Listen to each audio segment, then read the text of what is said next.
From 2027. So, of course, a big talking point. And today, to talk to the media and answer some questions, as well as talk about the news, we have Dorna CEO Carmelo Ezpeleta. We have FIM President Jorge Viegas. We have the President of IRTA, Herve Poncharal, also moonlighting from Tech2 Boss on home turf this weekend. And we have Carlos Ezpeleta, the Chief Sporting Officer for Dorna Sports as well. So, as I said, big news. Very exciting. And first, I believe we can watch the video that we put together to detail the changes that are coming in 2027.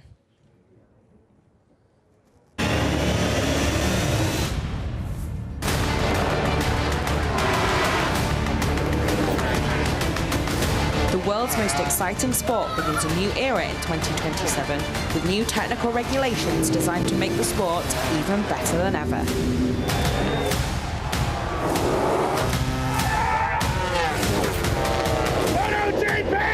Welcome to the future of MotoGP. First, the engines. With the target of improving both safety and sustainability, the size of the engines will be reduced from 1000cc to 850cc. This will decrease top speeds and increase mileage. The maximum bore will reduce from 81 to 75 millimeters, which will also limit performance, meaning the engines will be more road relevant, but keep the characteristics that make MotoGP as spectacular as it is. To make the sport even more efficient, the maximum number of engines allowed for each rider in a season will also reduce from 7 to 6. Fuel tank capacity gets more efficient too, going from 22 litres to 20 and from 12 to 11 for the sprint. That goes hand in hand with the new era of 100% sustainable fuel that will power MotoGP from 2027, when it goes up from the minimum of 40% we're racing with in 2024. These sustainable fuels will be derived from biosources or synthetic.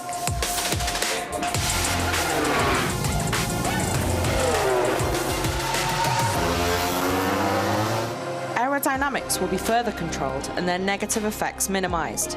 The width of the top of the front fairing will be 50 millimeters narrower and the nose will be pushed back 50 millimeters, reducing the effect of aero where it matters, on the straights and the braking areas, creating even closer racing with even more overtaking.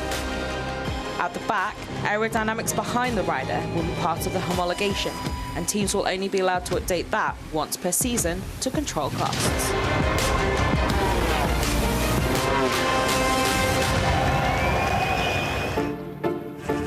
All ride height and hole shot devices will be banned, controlling performance and increasing safety, including at race starts. This will also give even more importance to the skill of each rider and increase overtaking. Just like the changes in aerodynamics, the focus is on the sport. Even safer, even closer.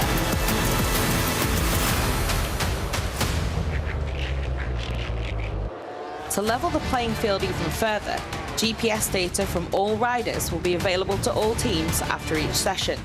Providing data and the opportunity to progress for the less performing teams and riders, and at a controlled cost, will help improve safety and increase the level of insight for fans.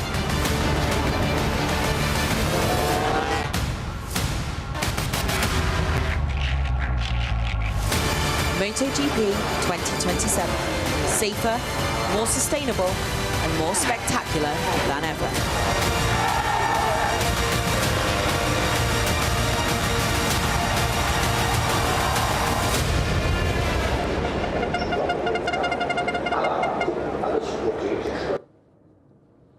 So, back to the room.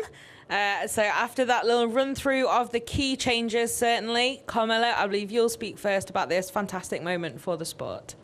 Thank you. Good morning, everybody. Well, it's a special day for us, and we are extremely happy. Well, you see all the new changes we have for the period 27-31.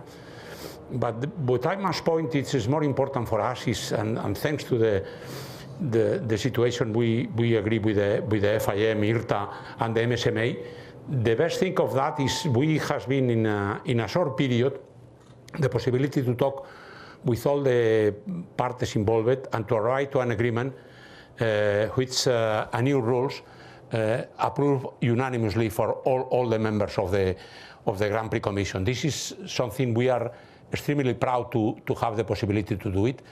The FIM permits to us to have this kind of situation where all the parties are involved.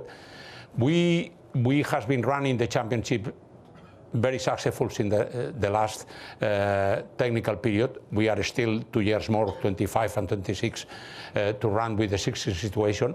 And it is very important to say that for us to make, as the video says, more spectacular, more safe, more sustainable is something very important. But the most important thing for me has been the opportunity to have with all the technicians, all the MSMA technicians, the IRTA technicians, the FIM technicians, to permit to create one technical rules who will permit to start with a sport who will be even better from 27. Then for me it's very important to announce that. You will have all the details right now, but for me the most important thing is the system we have, where we are able to, even the different opinion, the different possibilities, the different discussions, try to force and to move and approve finally the things unanimously. This is something very important for us, and I think the new rules will permit to have a sport even more spectacular, more safe, and more sustainable. Thank you. Thank you very much. So you said we'll get some more details, and we will. Carlos, can you give us just a little run through the big changes and also what their effect is expected to be, obviously more than just even better? Thank you, Fran. Yes, as Carmelo was saying, we're very proud of the result and as well as the process. So basically, and not to repeat the video word by word, but we've listened a lot to the manufacturers as much as possible, to say so, and the fans and the riders. And we would divide those specifically, let's say, in terms of the powertrain. There's a reduction in the size of the engine, which I think is the most important change. There's also a downboring of the engine, which suits that, making the engine continuing to be very road relevant. There will be one engine less for the season, which will help both in sustainability as in costs, and also the fuel reduction. So in terms of affecting the power of the bike, which I think is the biggest change in the new regulations from 27. And then major changes to the aerodynamics with a big reduction in the front and the top, and the inclusion of the rear seats to the homologation parts of the aero body, and finally the ride height devices, and the GPS data for all. So I think that the fans at home both the fans at home and the fans at the circuits will all be very happy. We definitely think that the sport is at the best moment in history, but this will continue to improve it. So really happy with the regulations. The process has been great, and the result has been even better. Thank you very much. So Herve, on to you. Next, from the team perspective, in your role as IRTA president, what do you make of the regulations of the process? I believe, these regulations were the wishes of most of the paddock actors, starting from the riders, from the fans, and I believe we ticked almost all the boxes, because as Carmelo and Carlos just mentioned, we have had enough time to discuss, enough time to convince everyone, and everything was adopted unanimously, which is great. I also believe that it will create some more interest to the championship, because also it could be working as a level playing field, as at the moment some manufacturers are struggling more than others, and clearly from 27, I don't want to say everybody will start from scratch, but not far. So I think it's going to be a very interesting season. We got 2025 and 26 with the current bike, which are exceptional prototype, maybe the most powerful, of motorcycle history. But also during these 2 years, we will see the preparation. We will talk of what's going to happen from 27. Clearly, it should help the racing itself. The overtaking should be easier. The sport will be more sustainable. the fact that we reduce quite a few things, all the devices, one less engine, could also help the team to keep an affordable lease fee to be paid to our factories. So altogether, I think for the team, an independent team perspective, this is, I believe, a win-win situation that we'll face from 2027. So I'm really happy, and I'm also really happy that we answered the request from the riders who are our heroes, and they were telling us we are at the limit of what a human body can cope with. And I think this is the answer and the best technical and physical answer we could give them. Okay, thank you very much, Herve. And then finally then, George, from the FIM perspective, as the governing body, it's also a big moment for you and for MotoGP. Thank you. You know that, as I usually say, we have the best sport in the world, but we cannot ignore what's happening in the world outside. We have to be more sustainable. We are working also, for you to know, in reducing a bit the noise of the bikes. This will be a second step. But as Carmelo said, the way this was conducted was really, really exemplary. We started working on these changes 2 years ago. It has nothing to do with recent business, etc. Just to answer some things. I can't imagine what you're referencing. Yeah, and the fact is that we could achieve a consensual solution, because in this moment the bikes, they achieve more than 360 kilometers per hour. How to break those speeds? And we reached the point, as you were saying, that we have some limits that were achieved. And so I'm convinced the show will not lose anything. On the contrary, because more overtakings will be allowed, and the fans will not notice if the riders do 1 second more in a lap or not. So we are here to work for the show, for the safety, for the sustainability, and I think this set of solutions go in the right direction. And thank you to all the partners, because we did, I think, a great job. Thank you very much. I think that's all from you guys for now. Before we open to questions from the floor, do we have? Yes. Hello everyone, Daryl Ramadier, GP Racing. Question about, we are talking with some people and we heard that maybe actual development will be frozen in 26, maybe 25, maybe it will depend of the rank of concessions of the brand. What is on the table now for the option of froze the actual development of the bikes? Thanks. Thank you.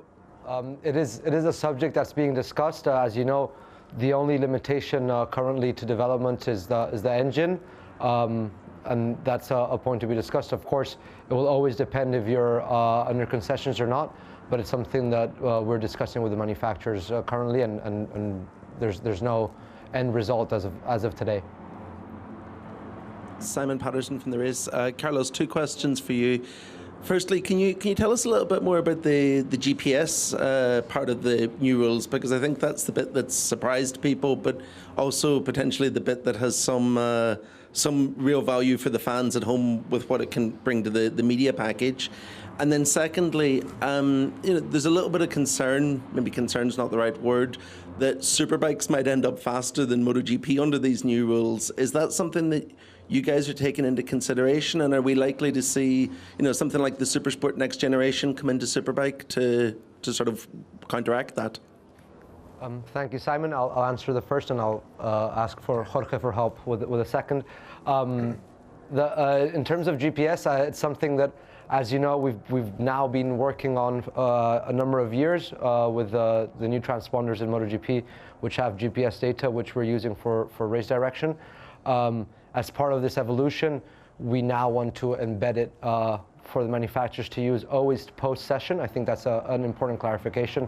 So the manufacturers will receive from the organizers, all the teams will receive the GPS data from all the riders at the end of each session. That will, one, help us to have a much better GPS data to say. So we'll receive much better GPS data. We have to talk about the specifics with the manufacturers, but we're targeting to have differential GPS from 2027. That will also help us with a number of things, specifically as in terms of the organizers, it will help us for safety and crash investigations. So let's say the lines, the distances, both rider and bike. So we think that's an incredible enhancement for race direction moving forward. And also this will eventually give a lot of insight to the fans in terms of how the riders are doing different lines, for example, in a chicane or a different corner from one bike to another, from one rider to another. So I think there's definitely a lot of insight in terms of how that will be delivered. And also the manufacturers, they will be able to see how the different bikes and the different riders are moving. So I think it's a big project as such, but I think it'll have a lot of value. And on the second aspect about Superbike, as we've been saying, of course, Superbike will sit in a, within the ecosystem in the same rank as it does now. We're already doing things with that championship, which is being led by the FIM, and I'll let Jorge take over that. Yeah, obviously we want to have MotoGP in top, and Superbike it was meant to be stock bikes with some changes. And we have also started working 2 years ago in changing the regulations in Superbike. Some things will happen very, very, very soon, but in a way that we keep a distance between MotoGP and Superbike, as obviously. And we are talking with all the manufacturers. You know that we have still more manufacturers in Superbike than in MotoGP, but it's also a great work being done and a consensual solution. And as I said, we are working also, as you asked, in the new gen for the X Supersport 300. And we are using a bit the British Championship as a test to see how these new rules apply. But I hope in 2026 the new gen will be on and will be defined. Hi, Dimitris Diatsidis from Greek TV. A question for Carmelo and another for Carlos. Carmelo, under these new regulations, there are rumors, and already BMW said that is negotiating with you the possibility to enter as a sixth manufacturer. I want your comment on this. And Carlos, regarding the GPS data, we know that the top speed of the bikes are higher than the one measured on tracks, because all the new brakes and the bikes are accelerating more on the place that is measured, the top speed. With the new data of GPS, we will have this data available for also for the public, the top speed of the bikes, let's say. Okay, first of all, thank you. Yes, we have been approached by different manufacturers, but obviously everybody was waiting to know how will be the technical rules for the future to decide whatever it is. We are extremely happy now with the 5 manufacturers we are involved in MotoGP. It's an incredible collaboration, and the way we talk with all of them and they help us in the creation of the new rules is very important. But obviously, yes, your question is clearly there has been different manufacturers who has shown the interest to be part of the championship in the future. Obviously, they are confidentially between them and us, and this is something, once again, today, after today presentation of the rules, we were expecting how this is development. But yes, the success of MotoGP until now, and everybody expecting the new rules, is giving the interest for all other manufacturers to know exactly how will be the technical rules from 27. Well, in terms of top speed, it's, let's say, not a controversial matter, but it's technical. The top speed which you see on the timekeeping system is measured by the bike crossing a number of meters in a certain time. It's not the best, but, well, let's say it's not perfect, but also even the manufacturers don't have a perfect reading of the top speed at any given moment. It's something that we're working with. Of course, you know that the top speed sector where it's measured, it's the same for all classes on track, even though Moto2, Moto3, and MotoGP are definitely braking in different points on the main straights. It's not something that we've addressed, that we're gonna, because of GPS, we're gonna completely change the way that we measure and publish the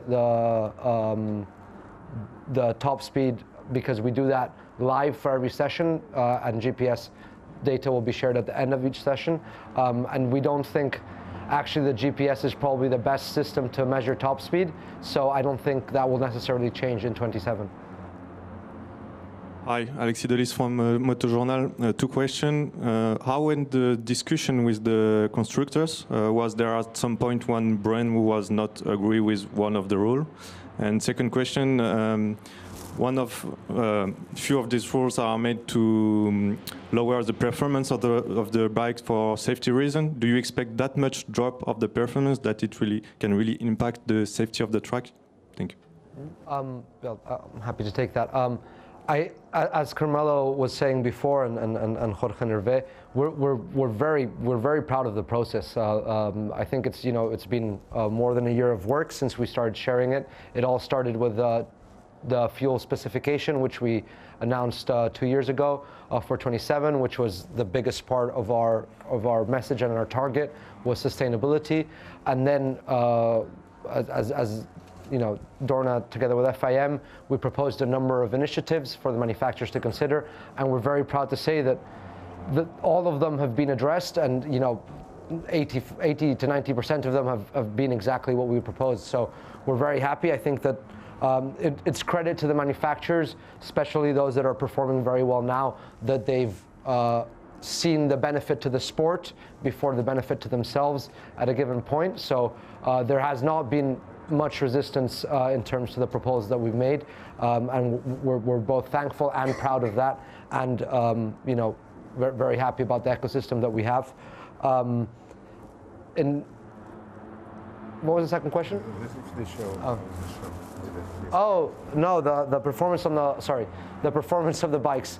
For what the manufacturers are telling us, for the first year we could expect differences, and of course this depends hugely from track to track, but we could expect differences from around 1 second to 2 seconds depending on the circuit. That's what the manufacturers are telling us. That's not our job, let's say.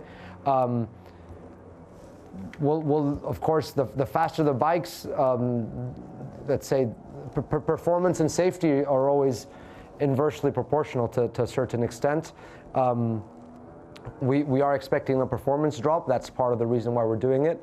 We are expecting probably a bigger performance drop in top speeds at a number of circuits for clear reasons. So we do think that there will be a performance reduction at the beginning, and that will build on, as always with technology, as we move forward.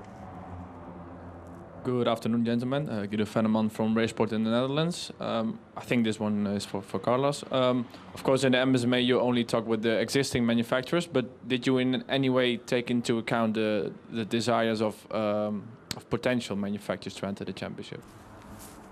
Well, happy to take it again, but the reality is that no, we try to make the sport the best it is possible with our current manufacturers. We suppose that will attract new manufacturers, or maybe it will attract new manufacturers in the future because they make sense and because that will make MotoGP better. Not specifically any conversations that we've ever had with other manufacturers have affected or been involved in the discussions for the 27 regulations. One question from Servus from Speed Week in Austria. This is Thomas. Good afternoon. My question is maybe directed a little bit to Dorna's side.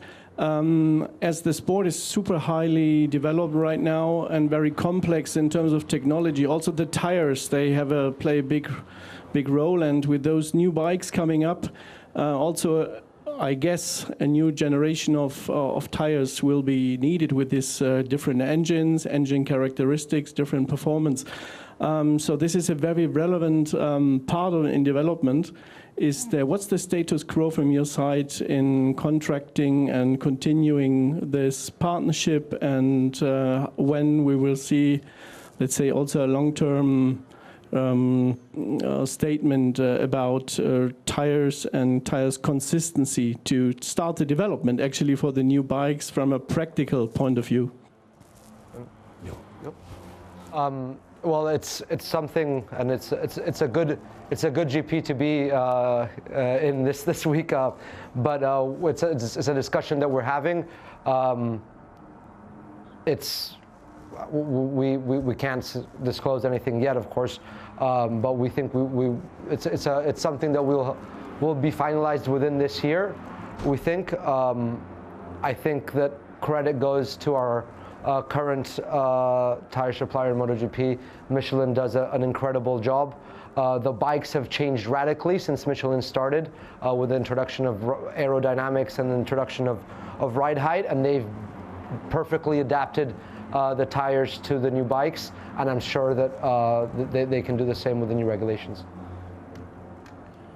Hello, gentlemen. It's Mirko Colombi, Motosprint. My question is, are you preparing something new for Moto3, Moto2, and Moto E as well? Well, it's a conversation that we'll have in due time with FIM. But the philosophy right now is that both Moto2 and Moto3 are working completely well, and what's to show for that is how incredibly well the riders that are coming into MotoGP class are doing. We don't expect major changes in those classes in a short period of time, and we will adapt when we think it's necessary. As you know, with the MotoGP, we have in the MotoGP class we have those 5-year terms where we have that to say same regulation, and that's not the case in Moto2 and Moto3, where we are more flexible in the times. Yes, this is Manuel Persino for Riding Sport Japan. I have two questions. One of them is are the rules completely closed, or are still discussion going on? And the second one is about the ride height devices. Will they continue to be used as they are now until 2027, or is there a chance that this changes before? Thank you. Well, the regulations, everything that's been published has been agreed, of course. If there are more things coming from 27, there might be, as the president of the FIM was saying, one of the items that we're working together with the manufacturers are the sound limitations of the bikes. That's one thing. We're also working on a number of electronic components and actuators and so on, which are very detailed, let's say, and those will all be published within the next months. But yeah, everything that we've been published has been agreed. And in terms of the ride height devices from now till 27, unless anything changes, the regulation will continue as it is now. Thank you. The last one, thank you. Michel Turcot, Motor Revue and GP Racing. In case of new manufacturer join the championship in 27, are you going to fix a limit of bikes for each of the manufacturers? Are you going to increase? Is it possible to increase the number of bikes on the grid? So. Well, it has been a lot of conversation regarding the number of bikes for manufacturer or whatever. The real reason is we have rules as they are. And the reason why it's a manufacturer has more than another is because he's offering better commercial possibilities to the teams. For me, for the economical sustainability of the championship, the system we have with 6 independent teams who has the right to race here, it is very good. And today, with 5 manufacturers and 6 independent teams, this is a very good commercial times. And because we are here since many years ago, we remember the time when this was different. Then, for us, the system is very good. For 2027, we are not thinking to increase a lot the number of bikes, because we think it's important to to maintain this sustainability of the championship. If new manufacturers come in, there are possibility to be part of one of the existing independent teams or not. But the idea is to maintain the situation where the commercial thing is freedom. I think will be not necessary from the future by rule to forbid more people to have more than 4 or less than 4 or whatever. This is something we need to still to think, but for us the aim of that is to maintain the economical sustainability of the championship.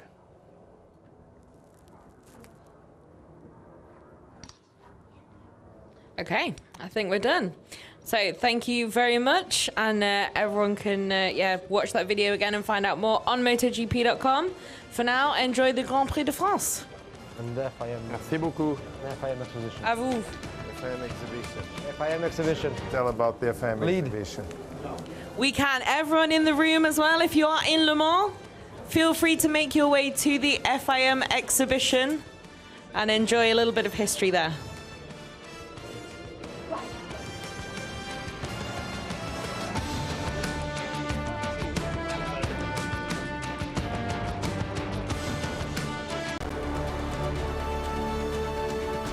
This is where Bezzecchi's been so good.